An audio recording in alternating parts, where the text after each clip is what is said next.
আসসালামু আলাইকুম। শুটকি দিয়ে ভাত খাবো। হেভি টেস্ট হয়েছে শুটকিটা।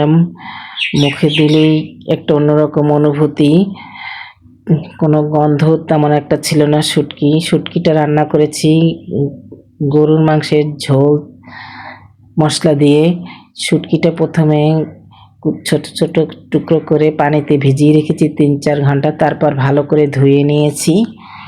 এরপর একটা ফ্রাই প্যানে তেল গরম করে শুটকিটা ভেজে নেব যাতে আরও গন্ধটা না আসে। এরপর ভাজা হয়ে গেলে আর এক সাইডে পেঁয়াজ কুচি এবং রসুন কুচি দিয়ে নেড়ে চেড়ে নেব।